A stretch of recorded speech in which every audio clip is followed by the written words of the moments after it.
You believed that being smart would be enough, that being the best would be enough to be happy. But no one told you the truth. Too much intelligence without soul becomes a prison. Maybe the question you're asking yourself now is about this emptiness, this feeling of being lost, or where did all that intelligence go?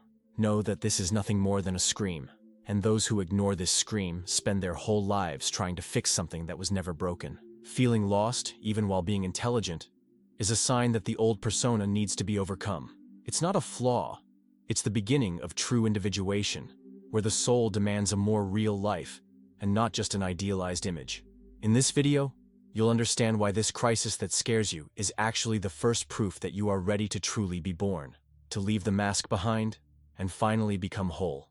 So watch until the end and subscribe to the channel if you haven't already. If you have ever felt this way, even knowing you're capable, even remembering all those times you were called smart, know that this isn't a mistake along the way, nor is it a sign of weakness.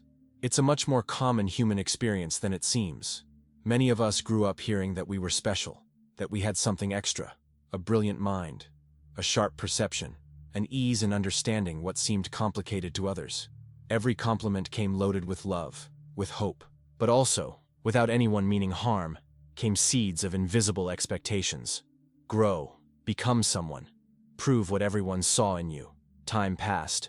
Life showed its real face, rougher, more unpredictable, less fair than schoolbooks made it seem. And then, suddenly, that praised child looks into the mirror of a tired adult and asks, "Where did all that they said I was go?" That disconnection hurts. It feels like an internal betrayal, a secret flaw you try to hide even from yourself. But maybe it's not a flaw.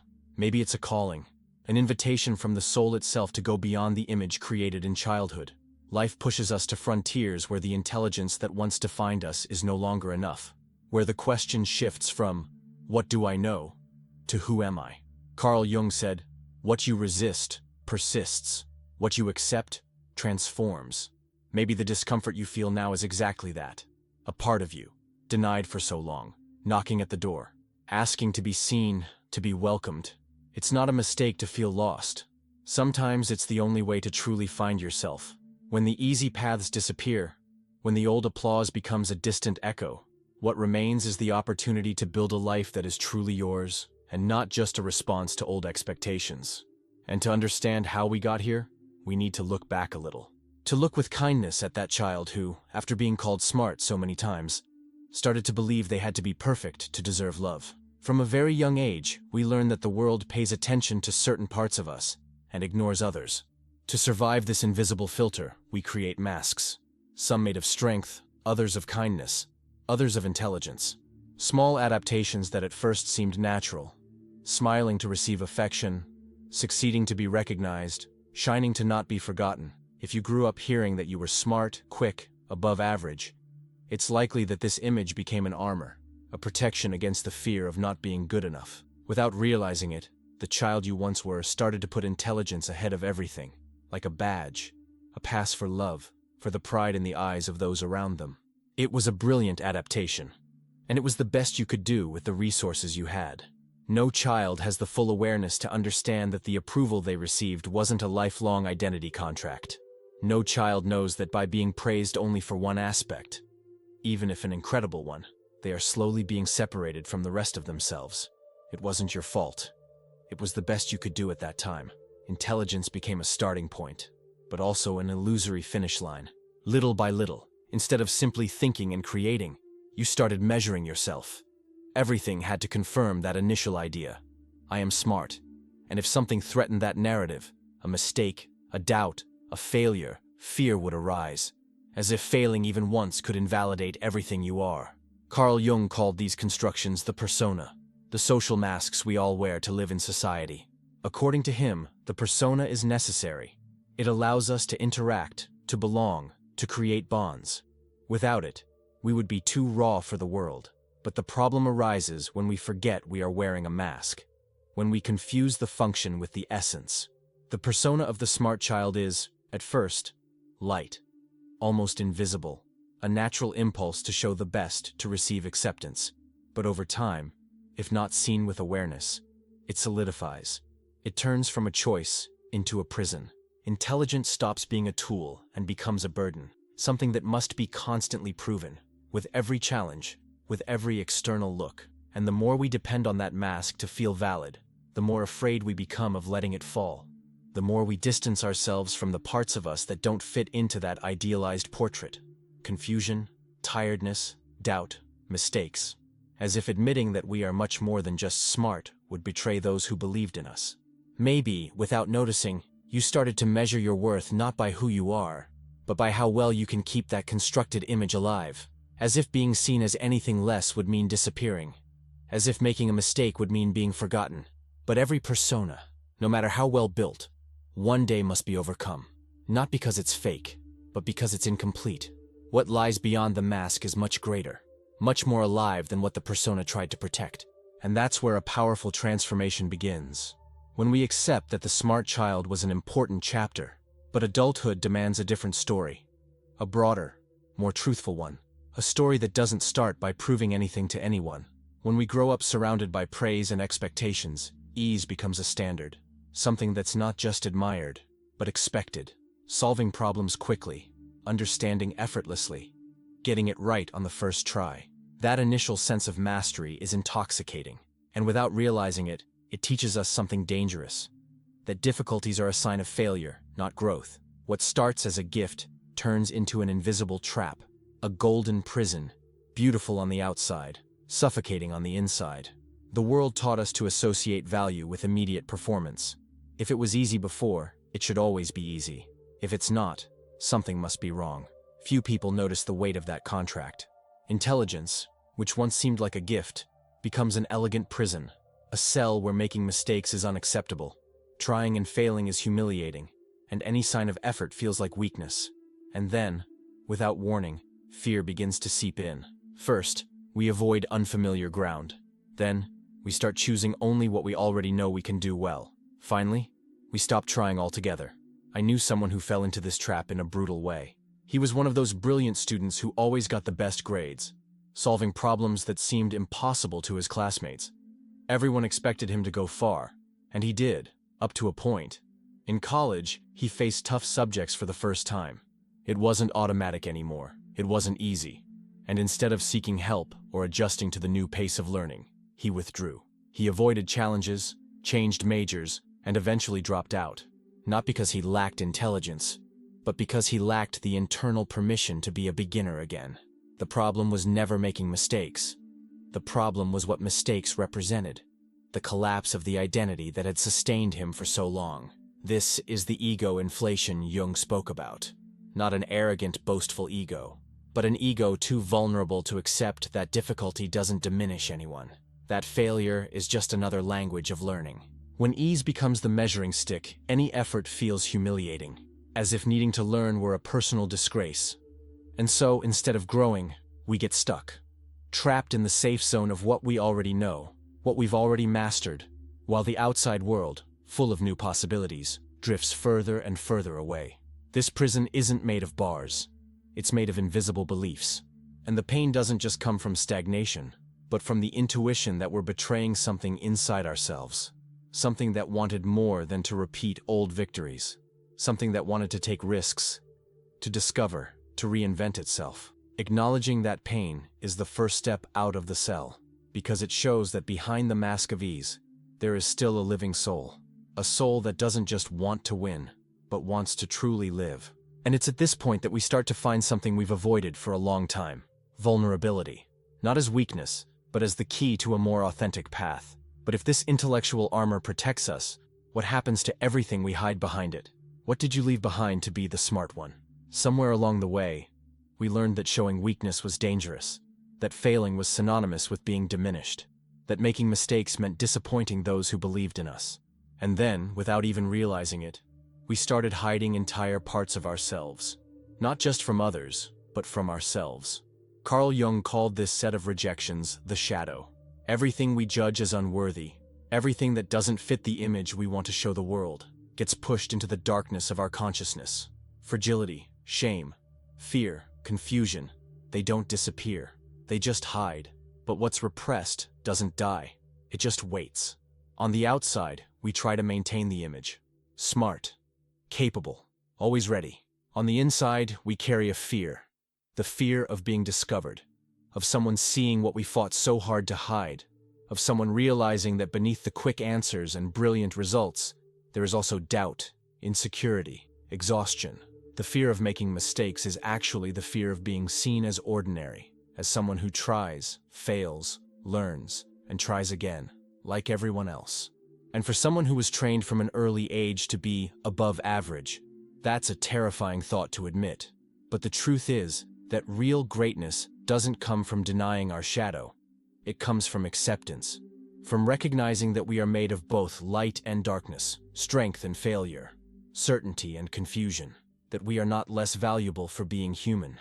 Deep spirituality doesn't ask for perfection. It asks for wholeness. And being whole means embracing even what we would rather hide. If you want to start this process, and the truth is, it has already started, or you wouldn't be here, here's a simple but powerful suggestion. Set aside some time to reflect on which aspects of yourself you most avoid showing. It's not to judge yourself. It's not to correct yourself. It's just to look, like someone gently turning on a light in a long closed room. Ask yourself, which parts of me do I hide from others? Which parts do I hide even from myself? Where did the idea come from that these parts don't deserve to be seen? Writing these answers down, even loosely, without worrying about concluding anything, can be an act of immense courage. Because every piece you accept stops being an enemy. It stops fighting against you from the shadows, and starts becoming part of who you are. Someone who, instead of striving to be perfect, chooses to be real. It's this movement of accepting what once seemed unacceptable that begins to rebuild real self-trust. Not the trust of someone who never falls, but the trust of someone who knows that even after falling, they are still worthy of walking. When vulnerability becomes a risk we cannot afford to take, we end up seeking shelter where we feel strongest, in the mind. The intellect becomes not just a tool, but a shield. We think to control. We think to predict. We think to avoid what feeling could expose us to. And so, without realizing it, we let thinking take the place of feeling. We start calculating life. We analyze people, situations, ourselves, as if they were equations to be solved, not mysteries to be lived. This creates a type of empathy that is functional, but not alive. Cognitive empathy understands what the other feels. It recognizes the logic behind emotion, but it doesn't feel alongside. It doesn't allow itself to be touched. Without vulnerability, there is no real communion between souls. There are only exchanges of ideas, superficial connections, encounters that touch the skin, but not the heart. And little by little, loneliness sets in. Not physical loneliness. We are surrounded by colleagues, friends, acquaintances. But the harder loneliness to name, the sense that no one truly reaches us. That even in a crowded room, we are isolated inside a castle we built ourselves, stone by stone, thought by thought. Maybe you felt this, sitting in a circle, laughing at the right moments, understanding every nuance, and still feeling like something is missing. An invisible bridge that wasn't crossed. A distance that intellect cannot eliminate, because only feeling can bridge it. This loneliness hurts because it touches an essential truth. We weren't made just to be understood. We were made to be felt. The mind can keep us safe, but only the heart keeps us alive. And opening the heart after so long hidden is scary, because it means risking being seen, being hurt, being rejected. But it also means, for the first time in a long time, the real chance of being truly loved. Not for the mask, not for the performance, but for what is most naked and true in us. The mind gave us shelter. Now it's the heart that must lead us forward. But when the loneliness hurts too much, what do? We return to what we know best. We try to think our way out. But does that really work? When emotional pain arises, our first response is often the one we know best. Thinking, searching for solutions, strategies, explanations. As if sadness were a logical problem. As if the inner emptiness could be solved with the right sequence of steps. We try to map the heart as if it were a maze that intelligence could conquer. We try to reason where we should simply feel. And the more we think, the further away the peace we seek seems to get. Carl Jung explained that emotions do not belong to the realm of conscious reasoning. They arise from the unconscious, from layers so deep that intellect alone can never reach them. Emotions cannot be fixed with arguments. They need to be lived, recognized, honored. But for those who spent a lifetime being valued for their mind, that sounds almost like heresy. Feeling seems dangerous, irrational, inefficient. So we try to solve feeling by thinking even harder. We try to find an explanation that anesthetizes the pain. We try to understand so we won't have to face the raw discomfort of pure emotion. It's not a lack of courage. Quite the opposite. The attempt to heal the heart through reason is, in itself, an act of bravery. You tried every way you knew. You did the best you could with the tools you had. And maybe it's time to allow yourself something new. Stop trying to understand everything, and simply be with what you feel, without needing to fix it, without needing to explain. This doesn't mean drowning in pain. It means recognizing that pain, when listened to with respect, begins to transform on its own. Emotions are like rivers. If we try to dam them, we create pressure. If we allow them to flow, even slowly, they find their own course toward healing. It may feel strange, even uncomfortable. Being with what hurts without trying to speed up the process, without trying to prove you've already moved on. But it's in this naked space, where the mind falls silent and the heart breathes, that true healing begins to happen. For the first time, perhaps, without needing to be brilliant, without needing to be strong, just by being human. And it's in this surrender that we find something thought could never give us. The feeling that, even without understanding everything, we are exactly where we are supposed to be. When the pain of disconnection becomes too intense to bear, sometimes the mind builds one last line of defense, the idea that we are above. Not above out of hollow arrogance, but as a desperate attempt to make loneliness more bearable. If no one seems to understand us, if the feeling of isolation hurts more than we can admit, it becomes easier to believe that the problem lies with others, that we are different, deeper, more aware, more prepared. A subtle way to protect what's left of a threatened self-esteem. Jung called this movement the inflation of the ego, a survival mechanism of the psyche, inflating to avoid sinking, building a narrative of superiority to cushion the pain of exclusion. But this protection comes at a cost. The more we convince ourselves that others don't deserve access to our vulnerability, the more we isolate ourselves. And the more isolated we are, the more we need to keep that belief alive to justify the distance. It's a difficult cycle to break because it feels safe. It feels rational.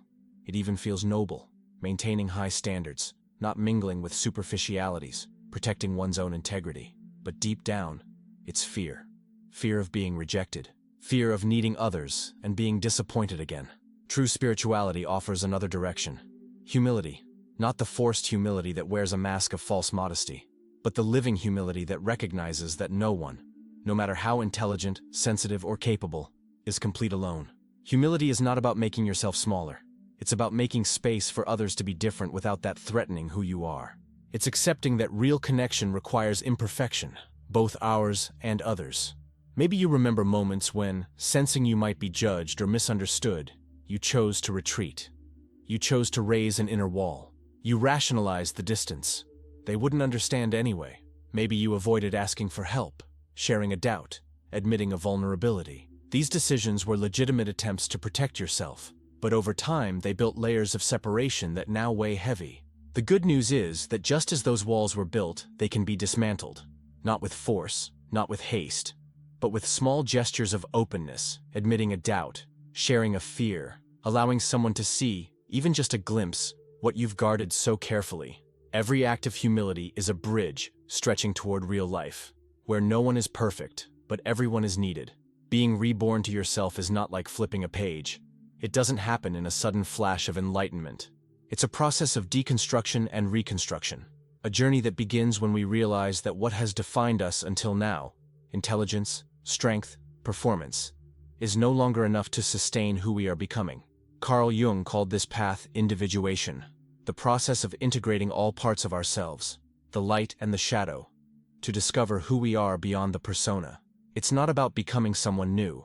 It's about reclaiming old, forgotten, rejected parts, bringing into the center of consciousness everything we were taught to hide.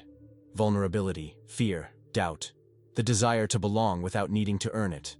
To individuate is to step down from the pedestal we built to survive. It's accepting that not being understood is sometimes part of the deal, that not having all the answers doesn't diminish our worth, that life demands more truth than perfection, and the hardest part, realizing that no one is going to do this work for us. No degree, no praise, No external recognition can replace the inner work of embracing who we really are. This process requires courage, but not the cinematic kind of courage in grand gestures. It requires the subtle bravery of facing the discomfort of looking inward, questioning old certainties, recognizing that the image we sold to the world no longer fits us like it once did. It's a rebirth that often happens in solitude, in doubt, in the feeling of being lost. And yet, it's there that something new begins to breathe. Something more authentic, more whole. The soul doesn't want us to be perfect. It wants us to be real. And every step along this path is a choice.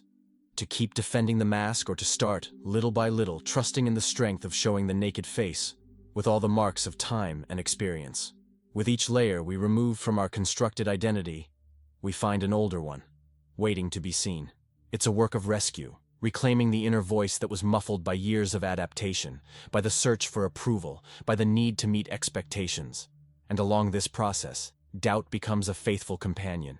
Not knowing where to go, who we are, what we want, all of it is part of the journey. They're not signs of failure, but proof that we are crossing over, that something inside us refuses to accept a life molded only by what others projected onto us.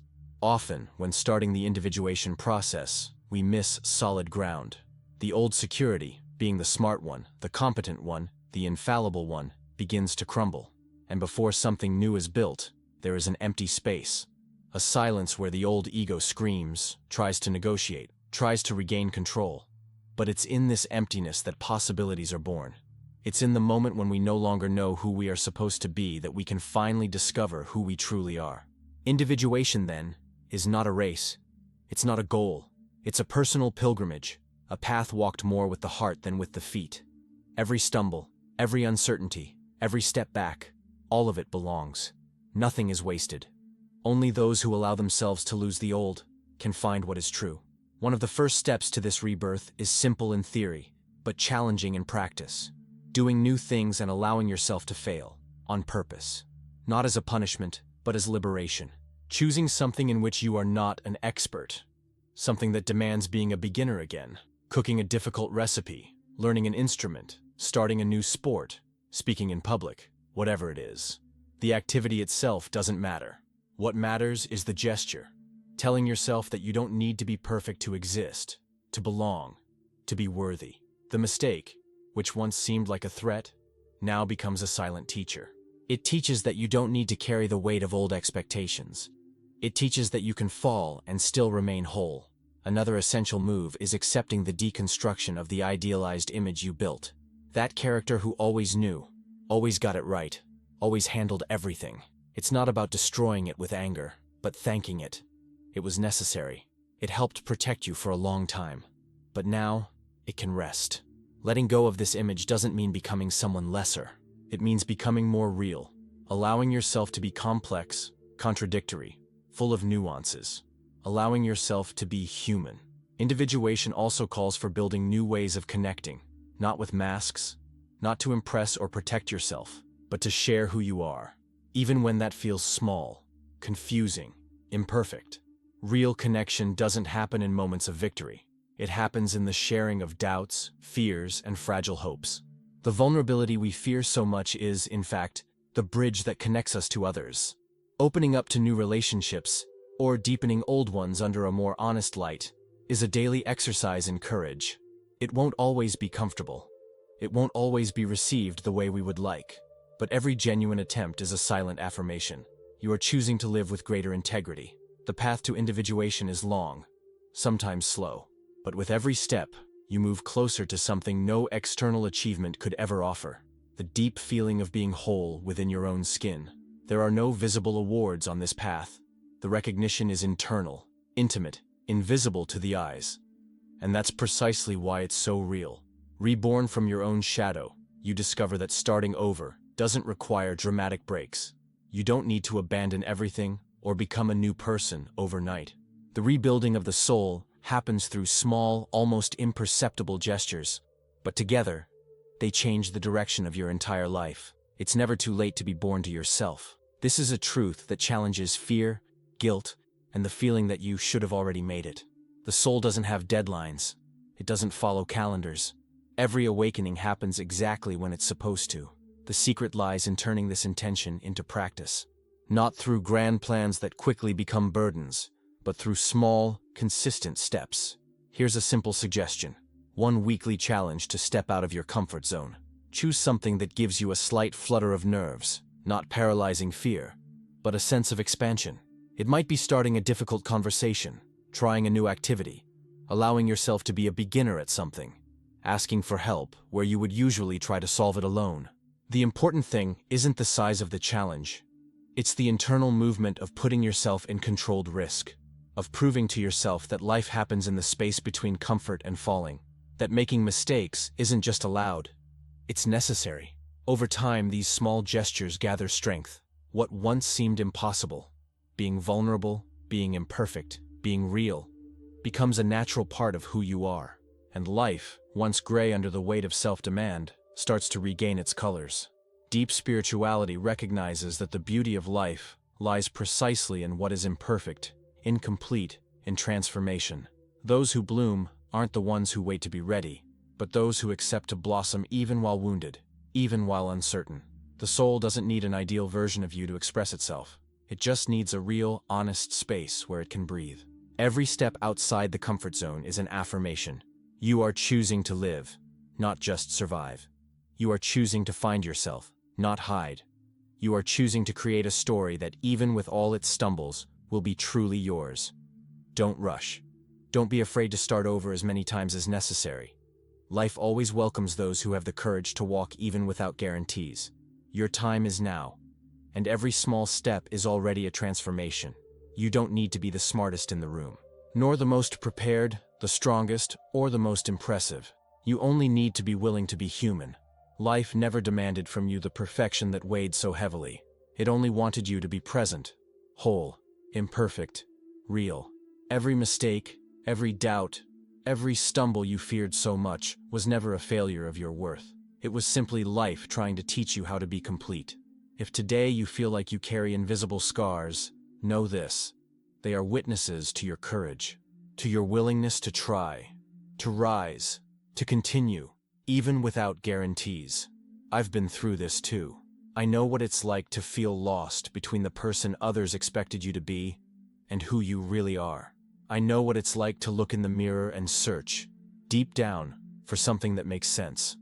And that's why I can tell you without hesitation, you are not alone. We are companions on this journey, a path where vulnerability is not a flaw, but a portal, where being real is far more powerful than being perfect, where the soul blossoms precisely when we stop demanding from ourselves what we were never obligated to be.